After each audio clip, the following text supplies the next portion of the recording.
എൻ്റെ വീട് ഒരു 70 വർഷത്തോളം പഴക്കമുണ്ട്. വീട്ടിൽ ഞാനും അമ്മയും 2 മക്കളും മാത്രമേ ഉള്ളൂ. അച്ഛൻ മരിച്ചുപോയി. അപ്പോൾ അച്ഛൻ ആ വീട് മാറ്റിയെടുക്കാൻ ഒരുപാട് ശ്രമിച്ചു. പക്ഷെ അച്ഛനെ കൊണ്ടത് സാധിച്ചില്ല. എൻ്റെ അനിയനും അങ്ങനെ വലിയ ജോലിയൊന്നുമില്ല, അവനെക്കൊണ്ടും അത് സാധിക്കുന്നൊരു അവസ്ഥയിലല്ലായിരുന്നു. അപ്പോൾ വീട്ടിലെപ്പം നോക്കിയാലും പാമ്പ് വരും, പെരുമ്പാമ്പ്, മൂർക്കൻ, അണലി, ചേര. അപ്പോൾ പേടിച്ചോണ്ടാണ് വീട്ടിൽ കഴിയുന്നത്. ഒരു ദിവസം നോക്കുമ്പോൾ രാത്രിയിൽ ചുമര് പൊട്ടിയിട്ട് എൻ്റെ കാലിലേക്ക് വീണു. ഞാൻ ചാടി എണീറ്റ് ഞാൻ കരഞ്ഞു മാതാവിനോട് പ്രാർത്ഥിച്ചു, മാതാവേ, ഞാൻ അമ്മേൻ്റെ അടുത്ത് വന്ന് ഉടമ്പടി എടുത്തില്ലേ, ഈ വീടൊന്ന് മാറ്റി പണിയാനുള്ള ഒരു ഇത് മാതാവിന് തന്നുടേന്ന്. അപ്പോൾ പെട്ടെന്ന് തന്നെ ഞങ്ങൾ ആ കാര്യം തന്നെ പ്രാർത്ഥിക്കാൻ തുടങ്ങി. അപ്പോൾ അനിയന് യൂറോപ്പിലേക്ക് ഒരു ജോലി പെട്ടെന്ന് ശരിയായി. അപ്പോൾ അവൻ വീടെടുക്കാൻ വില്ലിങ് ആയി. അപ്പോൾ ലോണിന് പോയ സമയത്ത് ഞാൻ മാത്രമേ നാട്ടിലുള്ളൂ, അനിയൻ നാട്ടിലില്ല. അപ്പോൾ ലോണിൻ്റെ പേപ്പേഴ്സൊക്കെ ഒരുപാട് തടസ്സങ്ങളുണ്ടായിരുന്നു, വീടിന് പട്ടയ ഇല്ലായിരുന്നു. അപ്പം ഇങ്ങനെയുള്ള പേപ്പറുകളൊക്കെ ഈശോയും മാതാവും എൻ്റെ കൂടെ വന്ന് ശരിയാക്കി തന്നതുപോലെ എനിക്ക് തോന്നി. കാരണം ബാങ്കിൽ ഞാൻ ലോണിന് പോയി എല്ലാവരും ക്യൂ നിൽക്കുന്നത് പോലെ ഞാൻ നിന്നിട്ടില്ല. എനിക്കൊരു ഫോം ഫില്ല് ചെയ്യാൻ അറിയില്ല. എൻ്റെ ലോണിൻ്റെ പേപ്പർ ഫില്ല് ചെയ്ത് തന്നത് ബാങ്ക് മാനേജറാണ്. അപ്പോൾ ലോണ് ശരിയാവാണ്ട് തടസ്സം നിന്ന സമയത്ത് എൻ്റെ അമ്മയുടെ അമ്മ 80 വയസ്സിന് മേലെയുണ്ട്. അമ്മമ്മ വീട്ടിൽ വന്ന സമയത്ത് ജപമാല സ്ഥിരമായി പ്രാർത്ഥിക്കും. അത് രാവിലെ മുതൽ വൈകുന്നേരം വരെ ജപമാല പ്രാർത്ഥിക്കും, അതേപോലെ ബൈബിൾ വായിക്കും, ഇങ്ങനെയുള്ള കാര്യങ്ങളൊക്കെയാണ്. അപ്പോൾ എനിക്ക് പെട്ടെന്നൊരു ദിവസം മാതാവിൻ്റെ ഒരു മണം കിട്ടി. അപ്പോൾ ഞാൻ അമ്മേൻ്റെ അടുത്ത് പറഞ്ഞു, അമ്മേ, മാതാവ് വരുന്നുണ്ട് എന്ന് പറഞ്ഞു. അന്ന് ഒരു 10 മണിയാകുമ്പോഴത്തേക്ക് എന്നോട് ബാങ്കിൽ നിന്ന് വിളിച്ച് പറഞ്ഞു, ലിഷ, ലോൺ പാസ്സായി. അത് തുടങ്ങി 9 മാസത്തിനുള്ളിൽ 2100 സ്ക്വയർ ഫീറ്റിലുള്ള ഒരു മനോഹരമായ വീട് മാതാവ് എനിക്ക് ഉണ്ടാക്കി തന്നു. കാരണം ഞങ്ങളെ വീടിൻ്റെ 4 മൂലയിലും മാതാവാണ് ഇരിക്കുന്നത്. ഞങ്ങൾ മാതാവിൻ്റെ കാശ് രൂപവും ഉപ്പും ഇട്ട് പ്രാർത്ഥിച്ചിട്ടാണ്. ഞങ്ങൾ വീട് പണിയിൽ ഒരു ഘട്ടത്തിൽ പോലും അവിടെ പോയിട്ടില്ല. പക്ഷേ മനോഹരമായൊരു വീട്, ഞങ്ങൾ വിചാരിച്ചതിനേക്കാളും നല്ലൊരു വീടാണ് മാതാവ് ഞങ്ങൾക്ക് തന്നിട്ടുള്ളത്. പിന്നെ 3ാമത്തെ അനുഗ്രഹം എന്ന് പറയുന്നത്, എനിക്ക് 2 മക്കളും അമ്മയാണ്. അപ്പോൾ എനിക്ക് കോഴിക്കോട് നിന്ന് ഇവിടം വരെ വരണമെങ്കിൽ സ്വന്തമായിട്ടൊരു വണ്ടി വേണമെന്ന് ആഗ്രഹം ഉണ്ടായിരുന്നു. അപ്പോൾ 2022 ഒക്ടോബർ 29 ഇവിടെ ജപമാല റാലിയാണ്. അപ്പോൾ ഒക്ടോബർ 10-ാം തീയതി ആയപ്പോൾ എനിക്കൊരു വണ്ടി എടുക്കണം എന്നുള്ള ആഗ്രഹം വന്നു. ഞാനൊരു വണ്ടി ബുക്ക് ചെയ്തു.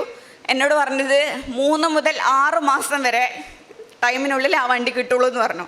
അപ്പോൾ ഞാൻ ബുക്ക് ചെയ്ത അന്ന് തന്നെ ഞാൻ പറഞ്ഞത്, എനിക്ക് ഒക്ടോബർ 28-ാം തീയതി രാത്രി 7 മണിക്ക് വണ്ടി കിട്ടണം. അപ്പോൾ പറഞ്ഞു അതെന്തായാലും പറ്റത്തില്ല.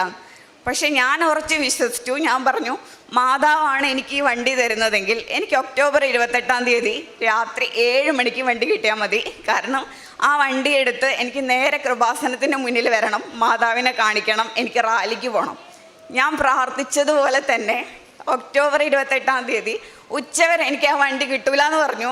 പക്ഷേ 28-ാം തീയതി 6 മണിക്ക് ഞങ്ങൾ വീട്ടിലെല്ലാവരും മുട്ടുകുത്തി പ്രാർത്ഥിച്ചുകൊണ്ടിരിക്കുമ്പോൾ എൻ്റെ അടുത്ത് വിളിച്ചിട്ട് പറഞ്ഞു, 7 മണിയാകുമ്പോൾ കോഴിക്കോട് എത്തണം, നിങ്ങൾക്ക് വണ്ടി ഇറക്കാം. ആ 28-ാം തീയതി രാത്രി 7 മണിക്ക് ഞാൻ പറഞ്ഞ സമയത്ത് മാതാവ് ഒരു സുഗന്ധാഭിഷേകത്തിലൂടെ എന്നെ അറിയിച്ചു തന്നു അത് തരുന്നുള്ളത്. കാരണം ആ വണ്ടിയിൽ ഇവിടെ റാലിക്ക് വരാൻ വേണ്ടി എൻ്റെ ചേച്ചിയും മോനും ഗൾഫിൽ നിന്ന് വന്നിട്ടുണ്ടായിരുന്നു. അപ്പോൾ എൻ്റെ ഉറച്ച വിശ്വാസത്തിന് മൂലമാണ് ഞങ്ങൾ വേറൊരു വണ്ടി പോലും ബുക്ക് ചെയ്തില്ല. ഞങ്ങൾ 28-ാം തീയതി രാത്രി 7 മണിക്ക് വണ്ടി ഇറക്കി നേരെ ഇവിടെ കൃപാസനത്തിൽ വന്നു. 29-ാം തീയതി ഞങ്ങൾക്ക് റാലിയിൽ പങ്കെടുക്കാൻ സാധിച്ചു. അത് മാതാവ് തന്ന വലിയൊരു അനുഗ്രഹമാണ്. പിന്നെ അടുത്തതായിട്ട് എൻ്റെ ചേച്ചിയുടെ ഭർത്താവ് ഗൾഫിലായിരുന്നു ജോലി. അപ്പോൾ കൊറോണ സമയത്ത് പുള്ളി വർക്ക് ചെയ്തു, പക്ഷേ പുള്ളിക്ക് സാലറി ഒന്നും കിട്ടുന്നില്ലായിരുന്നു. അപ്പോൾ സാലറി കിട്ടാണ്ടായ സമയത്ത് അവർക്ക് ബുദ്ധിമുട്ടായ സമയത്ത് അവർ അറബീനോട് പൈസയ്ക്ക് ചോദിച്ചു. അപ്പോൾ അറബി പൈസ കൊടുക്കുന്നില്ല. പുള്ളി നിരന്തരം ചോദിച്ചുകൊണ്ടിരുന്ന സമയത്ത് പുള്ളിയോട് പറഞ്ഞു, നീ എത്രയും പെട്ടെന്ന് ഇവിടുന്ന് കയറിപ്പോണം, അല്ലാന്നുണ്ടെങ്കിൽ നിൻ്റെയും ഭാര്യയുടെയും കൊച്ചിൻ്റെയും പേരിൽ കേസെടുക്കും, നിങ്ങളിവിടെ ജയിലിലാക്കും എന്നൊക്കെ പറഞ്ഞു. അപ്പോൾ അവരൊരുപാട് വിഷമിച്ചു, കരഞ്ഞു പ്രാർത്ഥിച്ചു. അപ്പോൾ കൊറോണ സമയത്ത് ഇവിടെ ഗൂഗിൾ മീറ്റിൽ അച്ഛനുമായിട്ട് സംസാരിക്കാൻ പറ്റുമായിരുന്നു. അവർ സംസാരിച്ചു. അച്ഛൻ അവർക്ക് വേണ്ടി പ്രാർത്ഥിക്കാമെന്ന് പറഞ്ഞു. ഞാൻ എൻ്റെ ഉടമ്പടിയിൽ നിയോഗം വെച്ചു. അപ്പോൾ അച്ഛൻ പറഞ്ഞതുപോലെ തന്നെ അവർക്ക് ആ അറബിയായിട്ട് ഗൾഫ് രാജ്യത്തിൽ കേസ് നടക്കുകയും, കാരണം കേസിന് വേണ്ടി ഇവർക്ക് അറബി സംസാരിക്കാനോ ഒന്നും അറിയത്തില്ല. മാതാവും ഈശോവുമാണ് അവർക്ക് വക്കീലായി പോയത്. അവരെ കേസ് വിജയിച്ച് അവർക്ക് ഏട്ടന് കിട്ടാനുള്ള പൈസ മുഴുവൻ ശമ്പളമായിട്ട് തിരിച്ചു കൊടുത്തു. ചേട്ടന് പ്രമോഷനോട് കൂടെ വേറൊരു കമ്പനിയിൽ നല്ല ജോലി കിട്ടുകയും ചെയ്തു. അതും ഈശോയും അമ്മയും തന്ന അനുഗ്രഹം തന്നെയാണ്. അടുത്ത എൻ്റെ സാക്ഷ്യം, ചേച്ചിക്ക് ചെന്നൈയിലാണ് അവരുടെ ഫ്ലാറ്റ്. അപ്പോൾ അവർ ഗൾഫിലായതുകൊണ്ട് അവരെ ഫ്ലാറ്റ് റെൻറ്റിന് കൊടുത്തു. 5 വർഷത്തിന് മേലെ ആയിട്ട് അവിടെ താമസിക്കുന്ന ആൾ അവർക്ക് റെൻറ്റ് കൊടുക്കുന്നില്ലായിരുന്നു. അപ്പോൾ അവർ ഭയങ്കര ബുദ്ധിമുട്ടിലായി. അവർക്ക് ടാക്സ് അടയ്ക്കണം, അങ്ങനെ ഒരുപാട് പൈസകൾ അവിടെ കെട്ടണം, അവർക്ക് അതിനുള്ള വഴിയില്ല. അപ്പം ഞാൻ ചെന്നൈയിൽ പോയ സമയത്ത് ഞാൻ പച്ചത്തിരിയും നീലത്തിരിയും കത്തിച്ച് വെച്ചു. ഞാൻ അതേ സമയം ചേച്ചീനോട് പറഞ്ഞു, ഗൾഫിലിരുന്നിട്ട് അവർ ഉടമ്പടി എടുത്താണ്, നിങ്ങൾ തിരി കത്തിച്ച് വെക്ക്, നമുക്ക് പ്രാർത്ഥിക്കാം. അപ്പോൾ ഞങ്ങൾ 2 ഫാമിലിയും ഒരുമിച്ചിരുന്ന് പച്ചത്തിരിയും നീലത്തിരിയും കത്തിച്ച് വെച്ച് മാതാവിനോട് പ്രാർത്ഥിച്ചു. ആ ഫ്ലാറ്റിൻ്റെ ഡോറിൻ്റെ മുകളിൽ ഉടമ്പടി തൈലം തേച്ച് പ്രാർത്ഥിച്ചു. അവിടെ വിശ്വാസ പ്രമാണം ചൊല്ലി ഉപ്പിട്ടു. ഒരു 4 മാസത്തിനുള്ളിൽ അവർ വാടക കൊടുത്തു തുടങ്ങി.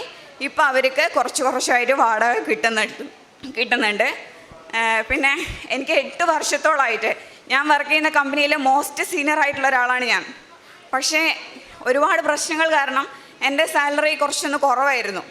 ഞാൻ മാതാവിനോട് അതും എൻ്റെ ഉടമ്പടിയിൽ വെച്ച് പ്രാർത്ഥിച്ചു. ഞാൻ മാതാവിനോടൊരു സാലറി പറഞ്ഞിട്ട് എനിക്ക് ഇത്ര സാലറി തന്ന് മാതാവ് അനുഗ്രഹിക്കണം എന്ന് പറഞ്ഞു. പക്ഷേ ഞാൻ പ്രാർത്ഥിച്ചതിനേക്കാളും 10,000 രൂപ എനിക്ക് അധികം തന്ന് എൻ്റെ അമ്മയും തിരുക്കുമാരനും എന്നെ അനുഗ്രഹിച്ചു. ഇത്രയും അനുഗ്രഹങ്ങൾ തന്ന പരിശുദ്ധ അമ്മയ്ക്കും തിരുക്കുമാരനും കോടാനുകോടി നന്ദി. അതുകൂടാതെ ഞാൻ കാരുണ്യ പ്രവർത്തനങ്ങൾ ചെയ്യുന്നത്, ഇവിടുന്ന് പത്രം കിട്ടിക്കഴിഞ്ഞാൽ ഞാൻ ഇവിടുന്ന് പോകുന്ന വഴിക്ക് തന്നെ ഇവിടെ ആളുകൾക്കല്ല, ഞാൻ അധികം പെട്രോൾ പമ്പിൽ നിർത്തിയിട്ട് അവിടുന്ന് പുറത്തുനിന്ന് വരുന്ന വണ്ടിക്കാർക്ക് അവർക്ക് കൊടുക്കും. അതേപോലെ കുറേ കുന്നംകുളം അപ്പുറം വിട്ട് കഴിഞ്ഞാൽ ഓട്ടോ സ്റ്റാൻഡുകളിലുള്ള ചേട്ടന്മാർക്ക് കൊടുക്കും. ഞാനിത് കൊടുക്കുന്ന സമയത്ത് അവർക്ക് ഇവിടുത്തെ കാശ് രൂപവും ചെറിയ ഫോട്ടോവും കൂടെ കൊടുക്കും. ഞാൻ അവരുടെ അടുത്ത് വന്നിട്ട് എനിക്ക് ഒരുപാട് അനുഗ്രഹങ്ങൾ വലുതും ചെറുതുമായിട്ട് കിട്ടിയിട്ടുണ്ട്. ഞാൻ ഓരോ അനുഗ്രഹങ്ങളും അവരുടെ അടുത്ത് പറഞ്ഞിട്ടാണ് ഞാൻ അവർക്ക് ആ പത്രം കൊടുക്കുന്നത്. ഞാൻ ഒരാഴ്ചയ്ക്കുള്ളിൽ ഞാൻ ആ പത്രം മുഴുവൻ കൊടുത്തു തീർക്കാനുണ്ട്. അതുപോലെ തന്നെ ഞാൻ അധികവും എൻ്റെ മോന് കാലിന് വയ്യാത്തതുകൊണ്ട് ഞാൻ അവനെ കൂട്ടിപ്പോയിട്ടാണ് ഞാനത് കൊടുക്കുന്നത്. പിന്നെ എൻ്റെ വീട്ടിൻ്റെ അടുത്ത് ഒരു വൃദ്ധസദനമുണ്ട്. അവിടെ കുറേ വയസ്സായ അച്ഛന്മാരും അമ്മമാരും ഒക്കെയാണുള്ളത്. അപ്പോൾ ഞങ്ങൾ ഞായറാഴ്ച ദിവസം എനിക്ക് ലീവ് കിട്ടുമ്പോൾ എൻ്റെ മക്കളെയും കൂട്ടി അവിടെ പോയി അവർക്ക് ഭക്ഷണങ്ങൾ വാരിക്കൊടുക്കാനും അവരെ ശുശ്രൂഷിക്കാനും അവരോട് സംസാരിക്കാനും ഒക്കെയുള്ള ഒരു കൃപ മാതാവ് ഒരുക്കി തന്നു. അതേപോലെ ആദ്യമൊക്കെ വസ്ത്രം കൊടുക്കാൻ പറ്റില്ലായിരുന്നു. അപ്പോൾ ഞാൻ ഇവിടെ വരുന്ന സമയത്ത് ഇവിടെയാണ് വസ്ത്രം കൊടുത്തുകൊണ്ടിരുന്നത്. അപ്പോൾ ഞാൻ അനാഥാലയത്തിൽ പോകാൻ തുടങ്ങിയതിന് ശേഷം അവിടെ തന്നെ അവർക്ക് വേണ്ട വസ്ത്രങ്ങളൊക്കെ കൊണ്ടു കൊടുക്കും. ഇത്രയും അനുഗ്രഹങ്ങൾ തന്ന പരിശുദ്ധ അമ്മയ്ക്കും തിരുക്കുമാരനും കോടാനുകോടി നന്ദി. ഇനിയും ഒരുപാട് അനുഗ്രഹങ്ങൾ മാതാവിന് എനിക്ക് തരാനുണ്ട്. കാരണം ഞാൻ ചോദിച്ച അനുഗ്രഹങ്ങളൊന്നുമല്ല മാതാവ് എനിക്ക് തരുന്നത്. പക്ഷെ ഞാൻ മുന്നോട്ട് പോകില്ല. കാരണം എനിക്ക് എന്താണ് വേണ്ടതെന്ന് എൻ്റെ അമ്മയ്ക്കറിയാം. എൻ്റെ ആവശ്യങ്ങളല്ല എനിക്ക് വേണ്ടത് എന്നുള്ളത് അമ്മയ്ക്ക് ഉറച്ചു ബോധ്യമുണ്ട്. അത് ഞാനും വിശ്വസിക്കുന്നു. അതുകൊണ്ട് എൻ്റെ ജീവിതാവസാനം വരെ ഉടമ്പടിയിൽ തുടരാനും മാതാവിനോടൊപ്പം നിത്യതയിൽ ജീവിക്കാനും ഞാൻ ആഗ്രഹിക്കുന്നു. ഇത്രയും അനുഗ്രഹം തന്ന പരിശുദ്ധ അമ്മയ്ക്കും തിരുക്കുമാരനും കോടാനുകോടി നന്ദി.